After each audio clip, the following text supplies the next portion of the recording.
Amigos de Venezuela, siempre, siempre Venezuela. En esta oportunidad nos acompaña Eduardo Flores, conocido abogado venezolano, actualmente residenciado en Costa Rica y experto en temas migratorios. Y es que el tema migratorio ha sido últimamente un tema de primera línea en la agenda informativa del mundo, especialmente en esta zona de Latinoamérica y más particularmente en relación a Estados Unidos, que ha implementado una política migratoria un poco más dura con la llegada de Trump. Pero vamos a darle la bienvenida a Eduardo y queremos preguntarle la primera pregunta: ¿qué se puede destacar de la nueva política migratoria de Trump en este momento? Buenas tardes. Buenas tardes, Alan. Gracias por la oportunidad y a todos tus oyentes y a todas las personas donde llega este programa. Bueno, estamos ante una realidad que se veía venir. Mucha gente lo dudó. El año pasado siempre lo manifesté. Y cuando hablo de temas migratorios, soy una persona muy objetiva. No podemos pensar qué va a pasar, vamos a llamar la suerte, vamos a hacer esto. No, vamos a hacer lo permitido. Estados Unidos lo que está es poniendo orden migratorio ante el caos migratorio que existió con la pasada administración. Si bien es cierto, para ingresar a los Estados Unidos de Norteamérica se necesita una visa, y voy a hablar de la visa de las personas que van de turismo, una visa B1, B2 que sirve para turismo y negocios, la cual lleva un proceso, pasa un filtro y si la persona cumple con los requisitos, pues puede ingresar. Muchas personas se quedaron, mucho desorden, nadie ajustó a tiempo y la nueva administración lo que está poniendo el orden que debió existir desde hace mucho tiempo y lamentablemente se ve como mano dura porque si hay procedimientos muy drásticos, no hay en muchos procesos ese debido proceso, no esto, lo otro, no, porque la gente tuvo tiempo y lo voy a reiterar nuevamente, el año pasado lo dije mucho. Si usted tiene situaciones, si usted tiene cómo ajustar dentro de los Estados Unidos, hágalo en este momento, no espere que las cosas se empeoren. Hay dos circunstancias. Vamos a analizar esto desde el punto de vista de dos circunstancias. Uno, el que está en Estados Unidos en este momento irregular, ¿tiene alguna posibilidad de regularizarse? Ok, cuando hablamos de personas irregulares dentro de Estados Unidos, no solamente vamos a enfocarnos en las personas que pasaron por la aplicación CBP 1, donde gestionó una entrevista y posteriormente debía hacer lo que en derecho correspondía para poder ajustarse migratoriamente. Vamos a hablar de todas aquellas personas que ingresaron con visa y que se quedaron. Todas estas personas que en ningún momento regularizaron su situación migratoria están de manera irregular y están sujetas a una deportación. ¿Qué podían haber hecho estas personas? Solicitar un asilo. Obviamente no me voy a meter en el fondo del asilo, porque si bien es cierto, existen requisitos sine qua non, requisitos que se conocen cuando la persona ostenta el asilo. Valga la redundancia de decir, me vienen persiguiendo, mi vida corre peligro. Y muchas Claro. personas Miedo dejaron, creíble. disculpa, El miedo creíble. el miedo creíble. Muchas personas dejaron pasar porque lamentablemente el ser humano a veces se deja llevar por los demás y escucha, no, le van a dar un TPS, una protección temporal, espérese que eso ahorita va a cambiar, no. Cuando las normas existen, debemos acudir, debemos invocarlas y buscar lo que se adapta. Todas esas personas que se quedaron de manera irregular, lo que se le adaptaba en su momento era ser solicitantes de asilo. Independientemente si había miedo creíble o no había miedo creíble, eso lo iban a demostrar en una corte migratoria. Todas esas personas que entraron, ejemplo, con visa, las que pasaron bajo la aplicación demostraron el miedo, pero posteriormente tenían que seguir con el proceso y lo olvidaron, lo dejaron en el olvido. Y cierro con esto. ¿Por qué? Porque esas personas nada más llegaban, tenían familiares, se ponían a hacer algunas actividades donde estaban lucrando y se les olvidaba poner en orden el tema migratorio. ¿Cuál es la situación de los que tienen TPS? Ok, el TPS es Temporary Protection Status, una protección temporal. Las personas que tienen TPS nunca jamás van a ser residentes y se va a ver que hay muchas personas que son solicitantes de asilo y tienen TPS. Esta es una situación que la semana pasada la estaba hablando en Panamá, donde yo explicaba que el hecho de ser solicitante de asilo no significa que no puede tener TPS. Son dos cosas, una desvinculada de la otra.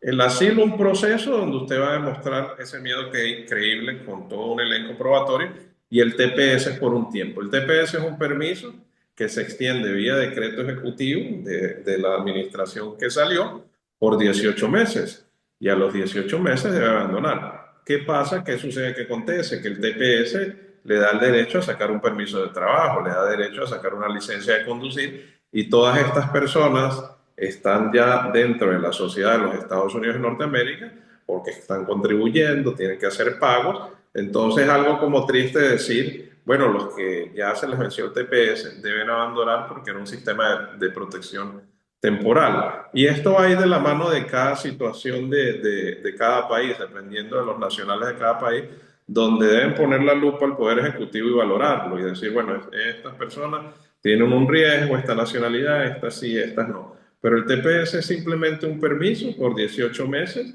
que queda sujeto a renovación. Si no tiene renovación y en alguna nacionalidad le dieron TPS y posteriormente no lo renovaron, esa persona queda en un estado de ilegalidad. Y hay algo importante que destacar aquí.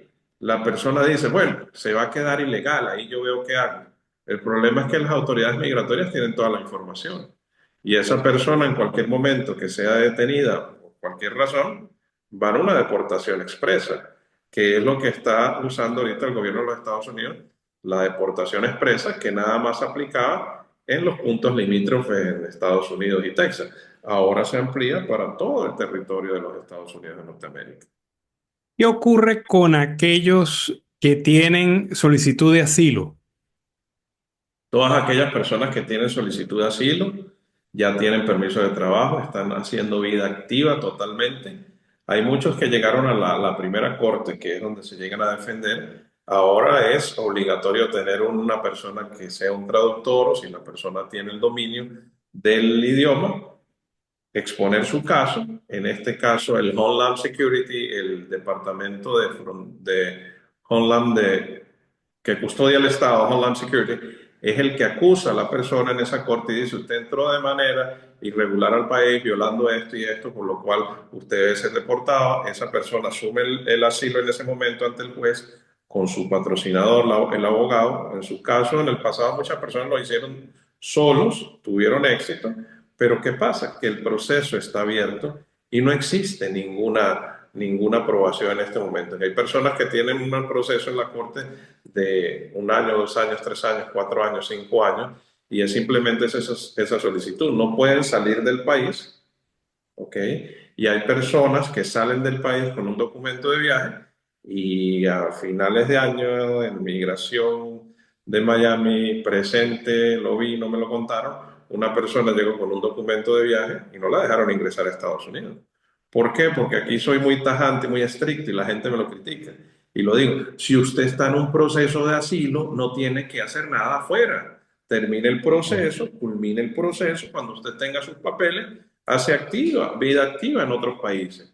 Entonces, todas esas personas están a la espera. Es una minoría muy pequeña que logra que le aprueben. ¿Por qué?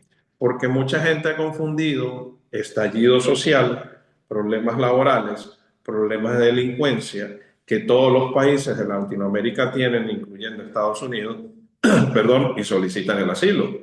Cuando sabemos el asilo, lo reiteraste, hay un miedo creíble que demostrar al tenor de requisitos como pensamiento político, la raza, soy perseguido, pues me torturan, la ideología de sexo y la religión. Y muy pocos se van por esas razones. Esa es la razón por el rechazo es tan grande, porque confunde un estilo de vida con una persecución que nunca ha existido. Simplemente vieron la manera más fácil de llegar, solicitar y saber que desde que solicitas a los 5 meses tienes derecho al permiso de trabajo y haces vida activa. Pero es una incertidumbre, porque no puedes estar en esa incertidumbre toda la vida. Tienes que lograr tener éxito. Resumo aquí muy breve, muchos solicitantes ya se casaron con su pareja de los Estados Unidos de Norteamérica y ajustaron migratoriamente dentro de Estados Unidos, pero son muy pocos los casos, muy pocos los casos. ¿Por qué estas acciones en contra de la migración irregular se han concentrado en personas con menos de 2 años y con antecedentes judiciales? Ok, si bien es cierto, aquí hay un problema de que la administración pasada lo dejó a un lado. La soberanía de los Estados Unidos se está ejerciendo todo ese sistema de seguridad que se vio porque han existido muchas personas con antecedentes penales que ingresaron, que nunca fueron revisados. A muestra un botón la ley que aprobó el Congreso de los Estados Unidos cuando un muchacho venezolano mató a una muchacha que lleva el nombre de esta muchacha y tenía antecedentes. Y así hay muchas personas. Por eso esa última población que ha entrado, aún así lo hicieron por la aplicación CBP, que ya hoy no funciona para esa situación, son los perseguidos porque están ubicables, dejaron toda la información, algunos tenían día de corte que tenían que presentarse, algunos salieron bajo el sistema del teléfono que le daban celular y tenían que estarse reportando, y algunos están detenidos. Y esa es la población que está más fácil de ubicar. Los que tienen 3 4 años son personas que ya tienen mucha la vida hecha. Eso no implica que están sujetos a una eventual deportación. ¿Qué ocurre con aquellos venezolanos migrantes que llegaron bajo el acuerdo este de solicitud de otra persona que se hacía cargo de ellos en el término económico? Ok, esa es la figura del parol humanitario, Sí. donde se llenaba el formulario I-134-A. Ok, el parol humanitario siempre ha existido en Estados Unidos. Era una figura para emergencia. Y voy a contar muy brevemente a quién eran las primeras personas que le daban valor humanitario. Antes de la administración Obama, hasta terminar el mandato, todos los cubanos que ingresaban por fronteras y lograban pisar Estados Unidos le daban un paro humanitario. El paro humanitario le daba legalidad dentro del país y el cubano, al año y un día, por la ley de ajuste cubano, Cuban Adjustment Law de 1966, tenía derecho a solicitar la residencia por ley de ajuste cubano. Y otras nacionalidades en el pasado, Afganistán, nacionalidades que estaban en guerra, conflictos bélicos, llegaron a los Estados Unidos y eran sujetos al parol humanitario. Ante la avalancha de nacionalidades entrando a los Estados Unidos en la administración pasada y conociendo ellos que existía esa figura de emergencia del paro humanitario, que así la defino yo, lo crearon de tal manera que si las personas querían ir a Estados Unidos, buscaran un patrocinador que tuviera un salario y un ingreso que diera según las tablas del gobierno de los Estados Unidos y que esa persona se pusiera a cargo de ese inmigrante. Este inmigrante llegaba con un paro humanitario, tenía permiso de trabajo, pero debía tener claro que era un ingreso solo por 2 años, que al cumplir los 2 años debía regresar a su estado, al país de donde llegó. Y muchos sabemos que esos países son países en conflicto de todo tipo, para generalizarlo de alguna manera. Estas personas en este momento, con la nueva administración, han manifestado que fue invocado erróneamente el paro humanitario, siendo que esto es para emergencias y que eso va a quedar sin efecto y todas estas personas van a quedar sujetas a una eventual deportación. ¿Quiénes de los que solicitaron parol no están afectados? Todas aquellas personas que lograron los 2 años cumplidos y se dieron cuenta que no había prórroga del programa y ahora son solicitantes de asilo. Se amparan bajo la figura de ser solicitantes de asilo, pero están bajo un trámite que no se sabe qué va a suceder. Porque yo como juez de inmigración de los Estados Unidos, yo voy a decir, usted entró con un parol cuando tenía un patrocinador y ahora como se le acabó el tiempo y no hay prórroga, usted quiere usar este comodín. Entonces venga y demuéstreme que usted es una persona perseguida y que cumple con los atestados para que ese medio creíble se logre acreditar en la corte y así lo van a valorar. Bueno, hemos visto las opciones de los que están en territorio norteamericano, pero hay una preocupación de aquellos que están en el proceso de solicitud de visa. aquellos que ya sea visa de turismo o visa de estudiante o visa de empresario o comercial, son personas que en vista de esta nueva, no nuevo, sino una acción más contundente en materia migratoria, temen que el proceso de solicitud de visa se haga más cuesta arriba. ¿Has recibido algún tipo de información sobre eso? He escuchado lo que todos hemos escuchado, que van a hacer algo estrictos, pero es algo muy sencillo. Si la persona cumple con los atestados, no tiene problema en pedir una visa B1 o B2. Si la persona ingresó a los Estados Unidos, no excedió el tiempo, no tiene ningún problema de renovar su visa. Si una persona fue a estudiar y no se dedicó a trabajar, le pueden dar una visa F1 o una I-20 sin ningún problema. ¿Qué es lo que van a valorar al momento de expedir una visa? Hay dos elementos muy importantes y es aquí una de las razones del rechazo. El primer elemento que se debe valorar es que la persona tenga ese arraigo migratorio. Y voy a poner el ejemplo de Venezuela. Muchos venezolanos, para nadie es un secreto, que se encuentran en muchos países del mundo. Y de un país del mundo pueden tener una estabilidad laboral, pero no una estabilidad migratoria. Y cuando hablo de una estabilidad migratoria, puede estar de manera irregular o puede estar con un permiso temporal. Entonces, cuando un vicecónsul o cónsul de los Estados Unidos, que es el que recibe la solicitud, analiza y le dice, pero usted es de Venezuela, ¿y cómo está usted en este país? No, yo tengo algo temporal. No se puede demostrar el arraigo migratorio. Entonces, es una eventual persona que puede ser una carga para los Estados Unidos de Norteamérica, porque al otorgarle la visa se va a quedar. Y eso también depende del factor de la edad y de ver del otro lado, el trabajo no tiene un trabajo fijo, no va a ser valorada como una persona que le van a dar una visa. Si es una persona que tiene una residencia y tiene un trabajo fijo, un trabajo estable, lo que sea, cotiza a la caja, paga impuestos, es una persona que tiene un arraigo, que tiene trabajo, que tiene obligación, y eso es lo que se va a observar. Siempre se ha observado y ahora lo que van a ser más rigurosos, van a revisar todo con lupa y saber quiénes lo piden. Pues aquí voy a dejar algo muy claro, que esto lo sabe todo el mundo en Estados Unidos, los que trabajan con ICE, USCIS. Cuando cualquier persona llena el formulario DS-160 para una visa, se llena con meses previos, con antelación. En el momento que está en la ventanilla haciendo la solicitud, el funcionario consular ya sabe quién es la persona, sabe qué hace, sabe dónde trabaja y ya tiene un perfil listo para saber si se la va a dar o no se la va a dar. ¿Qué es lo que queda? Aclarar las dudas, realizar las preguntas y que esa persona responda directamente sí o no. Pero el control siempre va a existir. Lo que vi que se quitó es que en Colombia no van a otorgar las visas. Muchos venezolanos las pedían en Colombia y no se puede venir a pretender que después de que a alguien se le rechace una visa, a los 6 meses va a hacer el trámite con los mismos atestados, porque nada absolutamente va a cambiar. Tiene que demostrar cosas diferentes para una mejor valoración. Ahora, aquellos que están en trámite de renovación de visa, ¿tienen algún tipo deben tener algún tipo de preocupación por esta situación?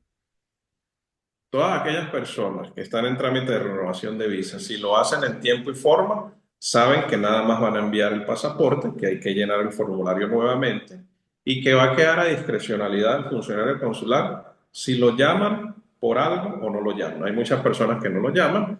Aquí está el caso de esa persona que adquirió su visa siendo menor de edad por papá y mamá y ahora con la mayoría de edad la va a renovar, obviamente que lo van a llamar porque tiene que ir a hacer la reseña dactilar o alguna otra consulta que ellos le quieran hacer, pero mientras no haya infringido la ley dentro de los Estados Unidos, no se haya quedado más del tiempo, ingresó, egresó sin ningún tipo de problema, hace su renovación sin ningún tipo de problema. ¿Cuándo lo llaman? Cuando existe alguna duda o alguna discrepancia cuando ingresó a los Estados Unidos.